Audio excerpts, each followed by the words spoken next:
Check. Okay. Okay. Good afternoon, good evening, actually, everyone. For those of you who are here, but also those of you who are at home. I'm really happy to be here today to talk about medical interpreting and really how medical interpreting and formal education in interpreting and translation can work better together. Because right now they're kind of two separate entities, and we'll talk a little bit about that as we go forward and some of the opportunities that we have. So thank you, Chris, for the introduction. If you do have questions, feel free to raise your hand and ask the question during the presentation. And Chris will be monitoring online. If people have questions online, they can certainly make those questions as well. Okay, I've got my clicker. Okay, so interpreter needs throughout the United States, and this is strictly the United States. This isn't around the world. This is just the United States. And interpreters and translators, this is a government number. 68,200 people are in the field. How many times have you heard translators and interpreters mixed up? On the news, every night, NPR, it happens a lot. So the fact that interpreters and translators, are bunched together here is not surprising. We do have quite a few translators in the country, but the vast majority are probably interpreters because of the huge need throughout the country. So in the United States, American Sign Language interpreters, there are 16,000. And that's, again, from government statistics, and that is a big number, and that's really kind of a parallel system to spoken language interpreters. They have different degrees, they have different certifications. Sorry. Thank you. Thanks, I was not on the right side of the line. So American Sign Language interpreters, 16,000. So while I mention them, and you can certainly ask questions to me about that, it is kind of a separate track and a long track, and there's a huge need for it. So if you want to become a sign language interpreter, please, please, please. We need them desperately throughout the country, including Massachusetts. Conference or business interpreting. I looked for statistics and I couldn't find anything reliable, so I didn't put it up there. Military, according to the military's own website, they have less than 200.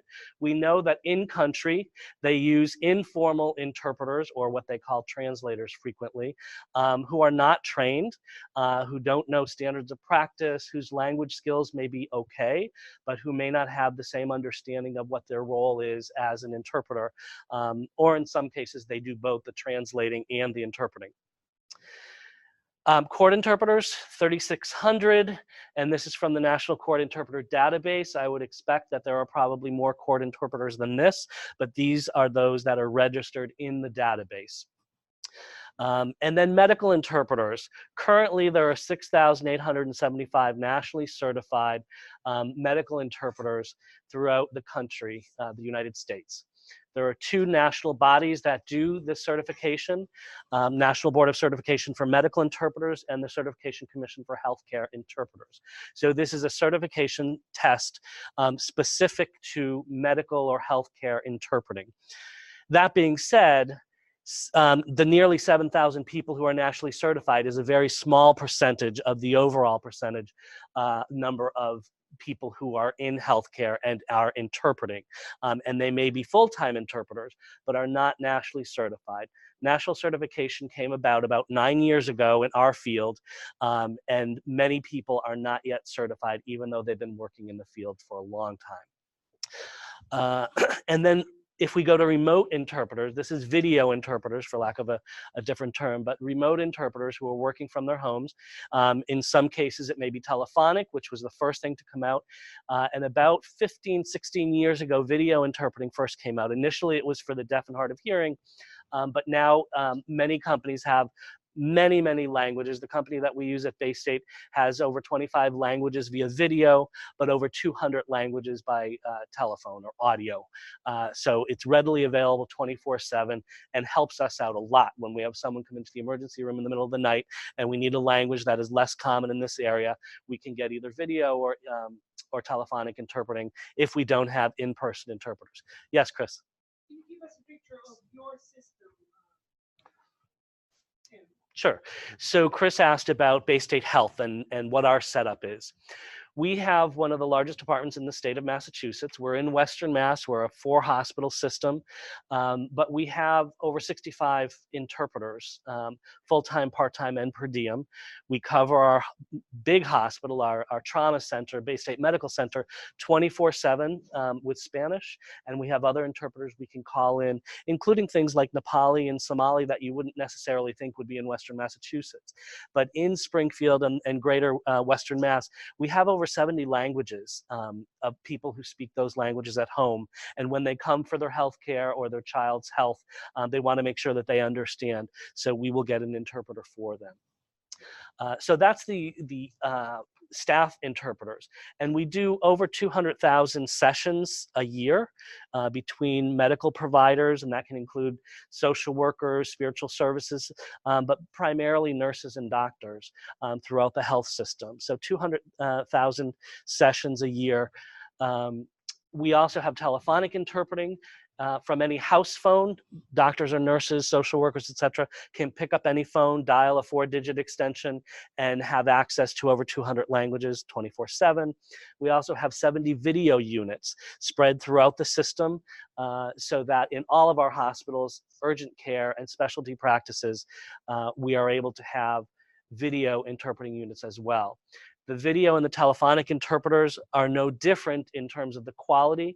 The large international companies do a great job training and monitoring the interpreters, but people like the warm and fuzzy feel of seeing their interpreter.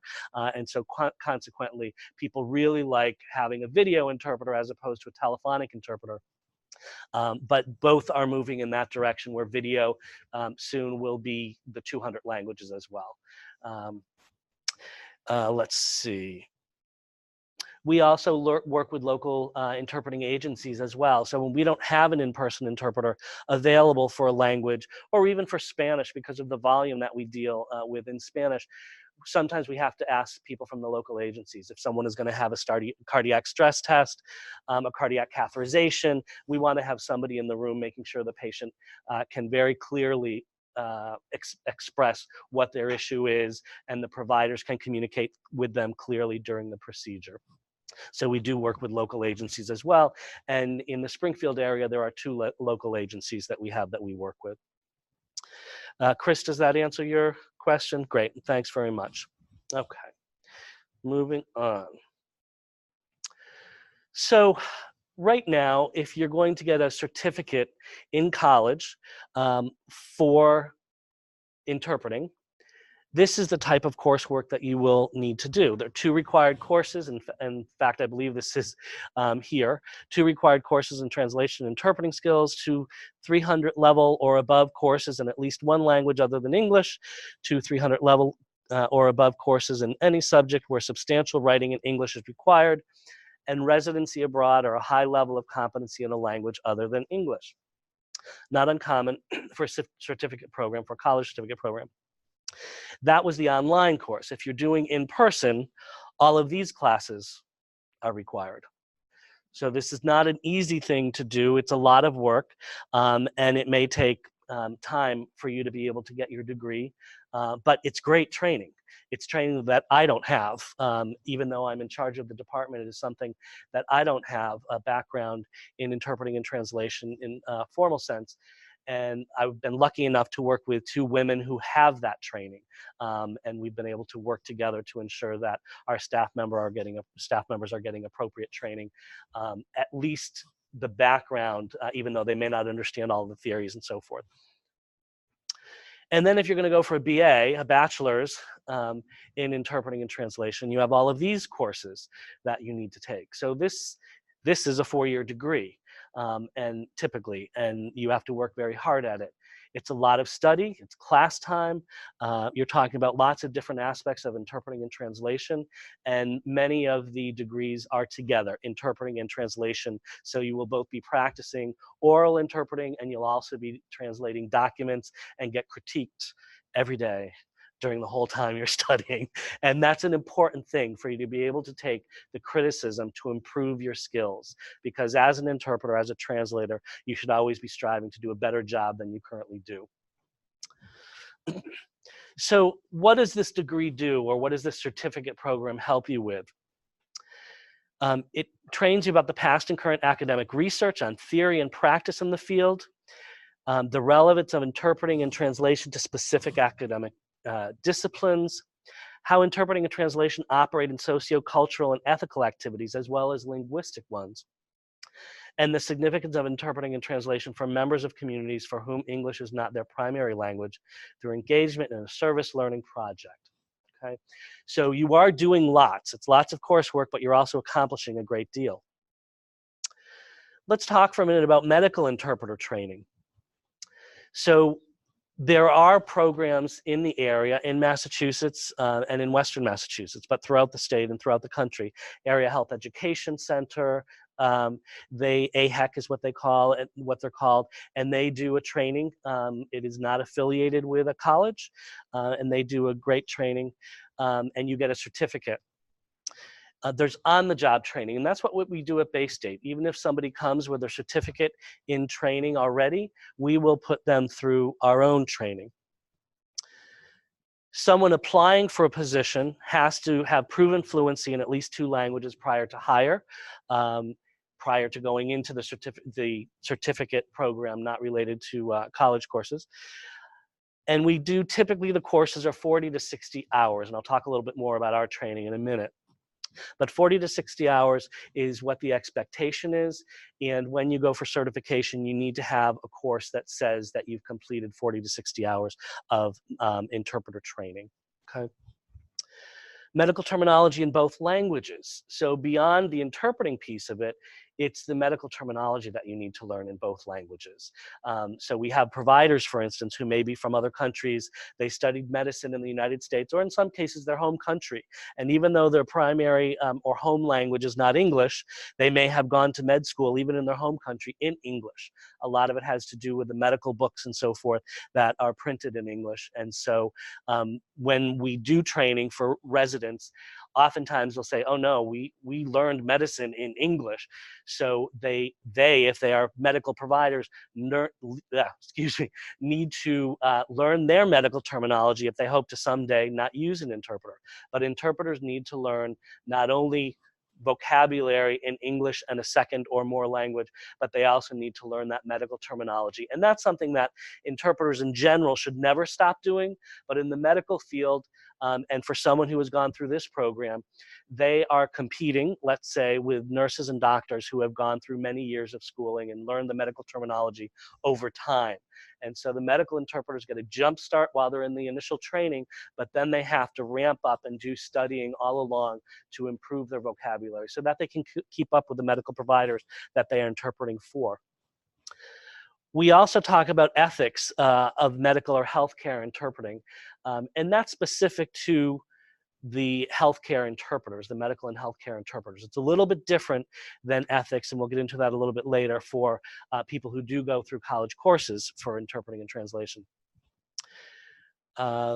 We do have national standards for medical healthcare interpreting, and that's important to understand. A lot of the medical providers don't understand that it's actually a career, that it's not just someone who's bilingual. We've actually studied, been trained, and there are standards that we have to follow. So if they're asking the interpreter to do something that they're not supposed to do, that a clinician should be doing, then the interpreter will refuse to do it politely, hopefully, but just say, I'm not able to do that. That's not part of what I am allowed to do as a medical interpreter.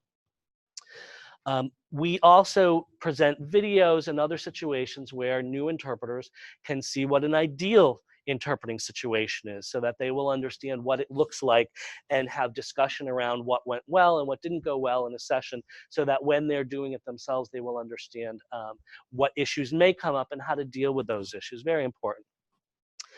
Some things that college-trained interpreters and especially translators don't typically have to think about is stuff that goes on in a medical facility, especially a hospital.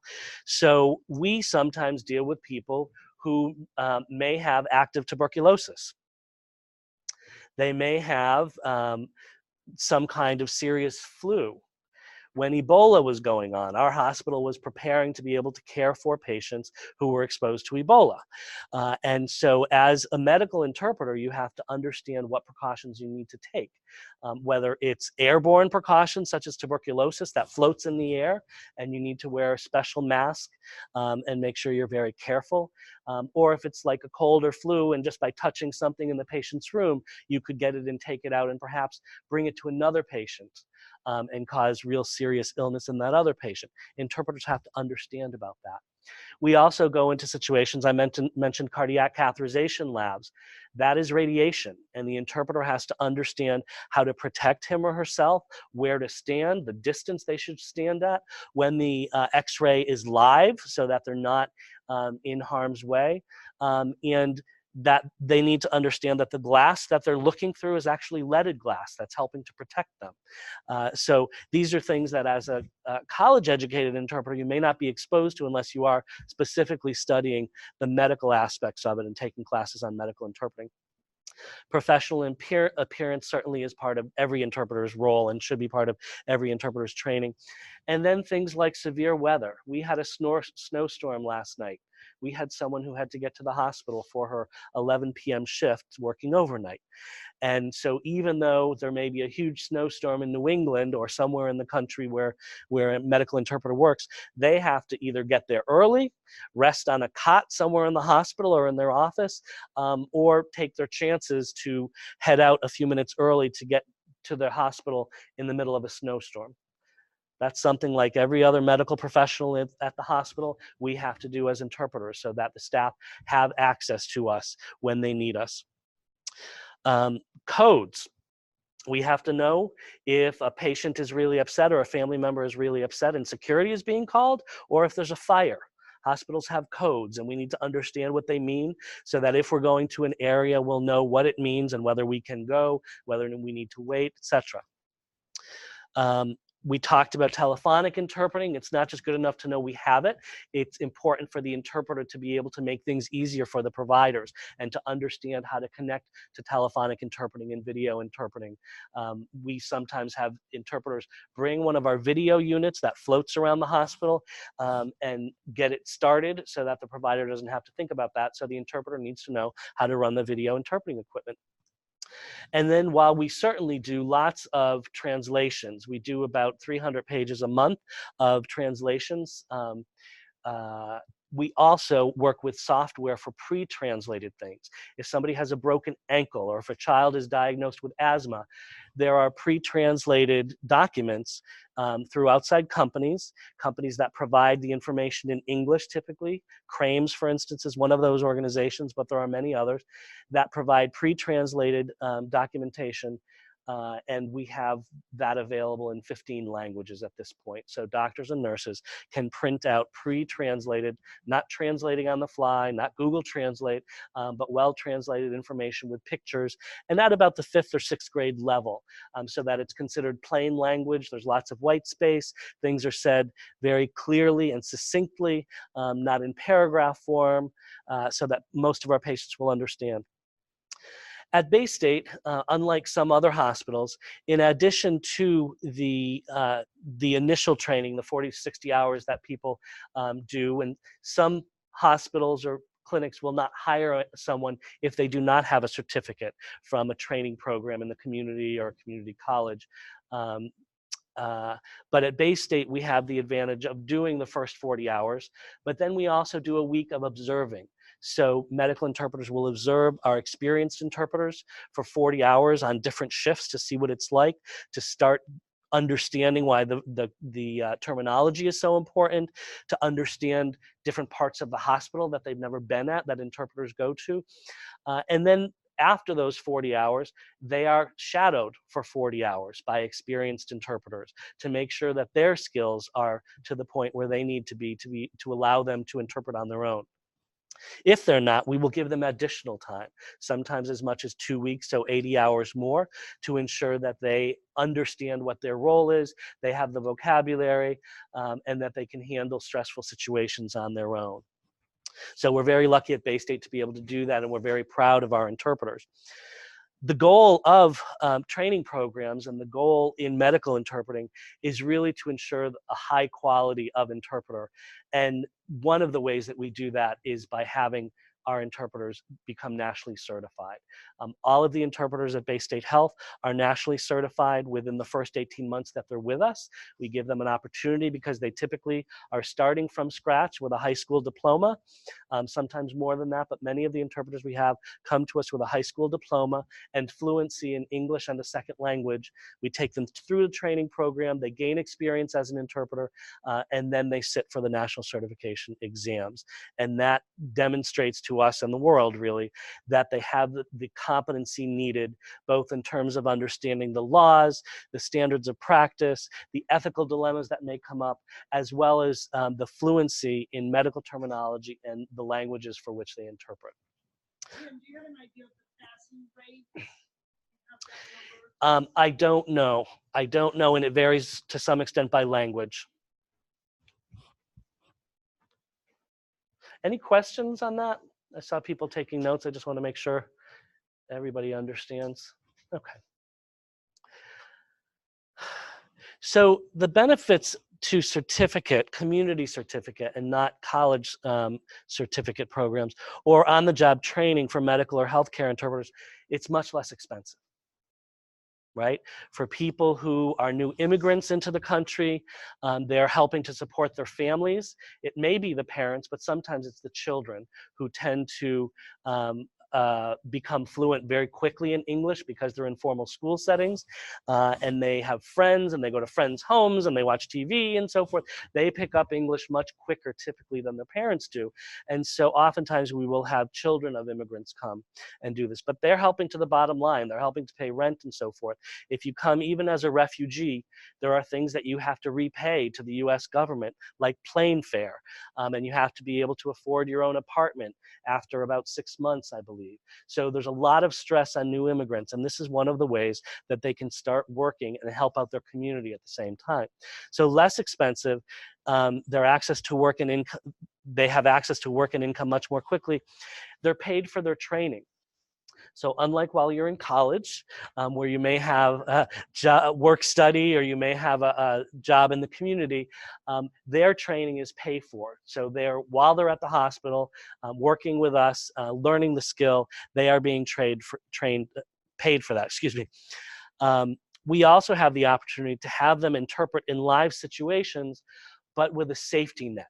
They have experienced interpreters working with them, observing them, giving them direct feedback, giving us direct feedback about how well someone is doing, and making sure that they are ready. And the other thing is that there's lots of work for medical interpreters. Medical interpreters aren't just used in hospitals, but also community centers, nursing homes, visiting nurse and hospice at times. And there's a lot more work going on to bring healthcare to people's homes, to try to keep them out of the emergency rooms so that they don't become acute, and they can, medical professionals can help patients while they're still at home and don't have to come into the emergency room. So there's a lot of work. It does, of course, depend on the language. There are some communities that are much smaller in your area than other languages. For instance, in the Springfield area, we have Haitian Creole speakers, but it's a very small population. And what we have found, because people are so busy and so forth, is that we do very well with our 70 video interpreting units, getting a well-trained professional Haitian Creole speaker from somewhere in the country, not from this small community in the Springfield area. And they're readily available, and we're not competing with other work that the person may have to be able to get this interpreter. And it could be 2 in the morning that we need them. So we're able to get interpreters very easily in that way.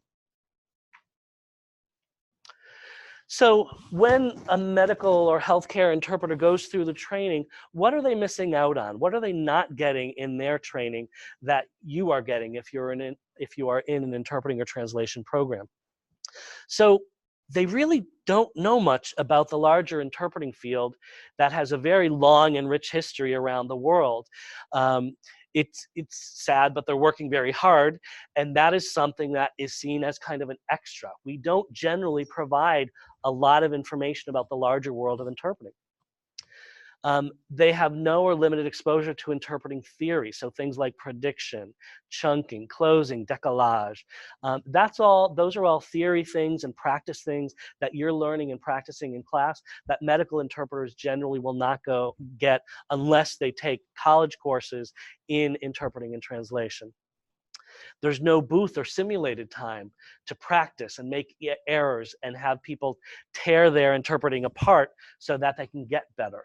That's one of the things that I hear from people who have degrees in interpreting and translation that is very difficult at first, but becomes incredibly helpful, an incredibly helpful tool for you as an interpreter, so that you become better and better, and you become self-critical, that when you leave a situation, even if you did okay, you always say to yourself, how could I have done that better?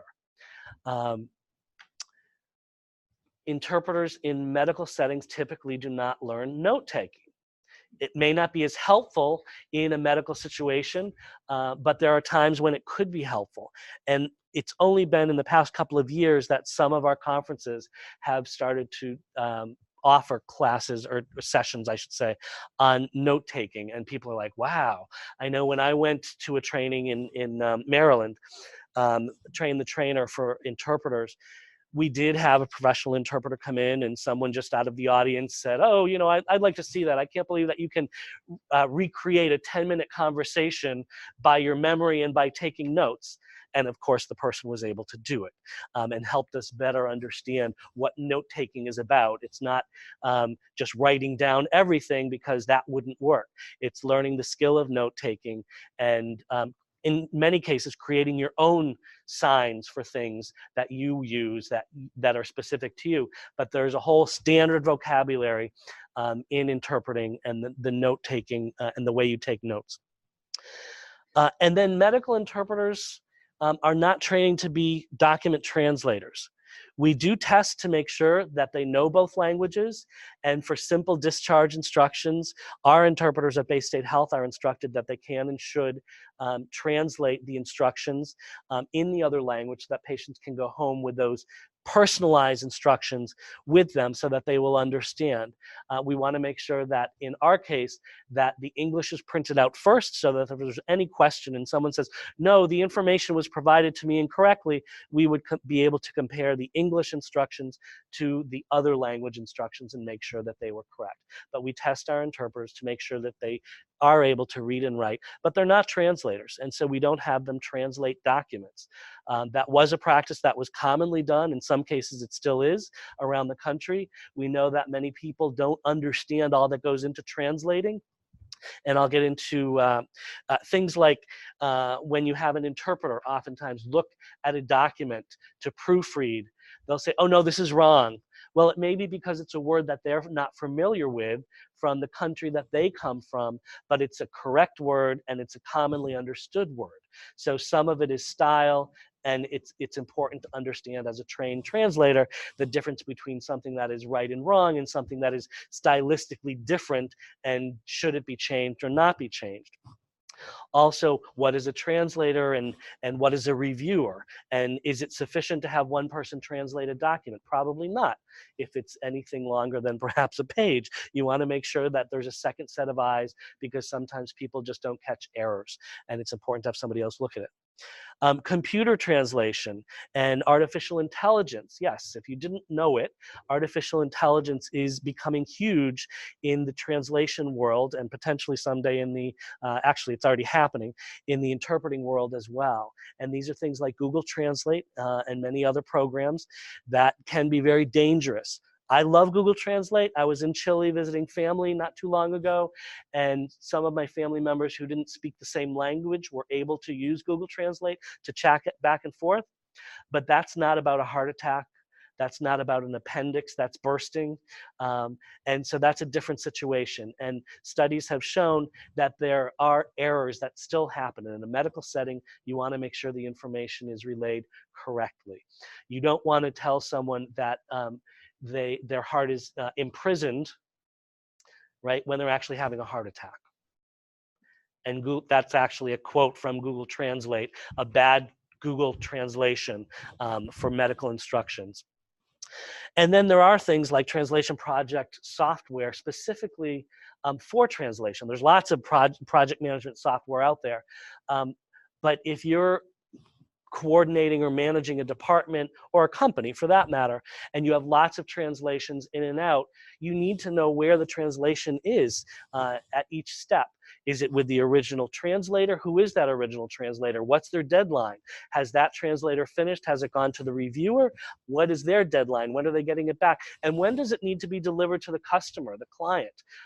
And do we have time for that? Is that happening the way it should be? And software for translation project management helps you look at things and be able to tell whether things are on track or not. So people who are in medical interpreting training and who are active medical interpreters typically know nothing about that. So what are some of the opportunities? If someone is nationally certified as a medical or healthcare interpreter, and the reason I say both medical and healthcare interpreters is because the two national certifying bodies call them different things. So one is a CMI, a certified medical interpreter, and one is a certified healthcare interpreter. And so I'm not playing favorites. I'm using both words because I'm certified by both, but they are called both things, and it means the same thing. But we all need continuing education units to be able to continue to be certified.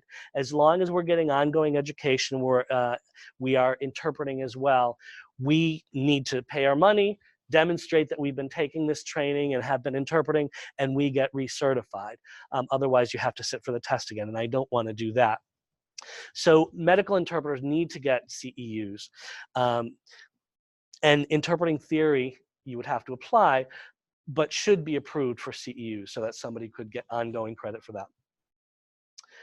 It would be great for those who are trained as academics who have degrees in interpreting and translation to go to some of the conferences for medical interpreters and to help expose them to the theory.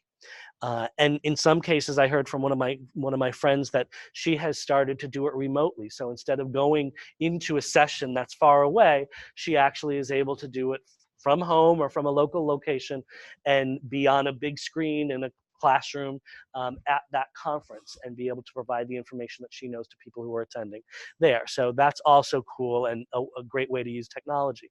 So again, academic training in a medical setting for medical interpreters. And then webinars.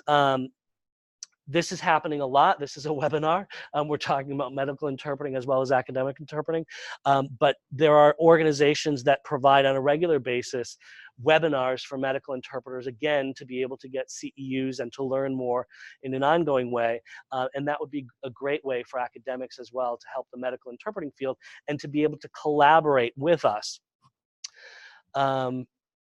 And then one of the important things is that many medical interpreters in the facility where they work actually have access to either tuition reimbursement or tuition payment if they take college courses. They may be, I know in Eastern Massachusetts, many of the medical interpreters are in unions.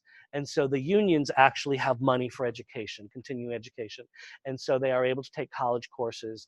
And it's a great way for people who are struggling and are new to the United States to be able to help pay for a degree by working and getting paid for, or at least getting a discount on the courses that they're taking in college. So the benefits of collaboration between academics and medical interpreters. For the medical interpreter side, it would certainly stimulate medical interpreters with high school diplomas to consider college. Most of our interpreters, as I said, have high school diplomas, and that they haven't thought about going on to college. Depends on the country. We also have people who were doctors and nurses in their home countries and may or may not be able to practice that here. In our department, partly because of tuition reimbursement, we have had people study nursing while they're raising children and being a full-time interpreter, caring for an elderly relative, and they would do 10 p.m. Study sessions and did very well, and that person became a nurse. We have someone who is finishing her doctorate in nursing practice this semester. who also was an interpreter with us. And this person is taking the training and experience that they have, not just as someone who's bilingual, but as an interpreter, the fluency in medical terminology in both languages onto these degrees that they will be holding. So it's exciting for them to move forward. It will also stimulate medical interpreters who maybe in their earlier years, just after high school, didn't do so well when they tried to do college. Now it's a few years later. I have someone right now who's in her 40s, and we talked about the potential for her going back to school. And about 3 years ago, she started going back, and she is now helping us out. Even though she's a Spanish interpreter, she helps us out with our deaf patients, not by interpreting, but by welcoming them, because she's not a sign language interpreter, but she's able to go and greet the patient, let them know in their own language that we have an interpreter on their way, and the patients feel much more comfortable and understand that we respect them and their culture and language. So it can be really helpful. And she just said, as a matter of fact, yesterday, that if she hadn't been challenged to go back to school, she wouldn't have.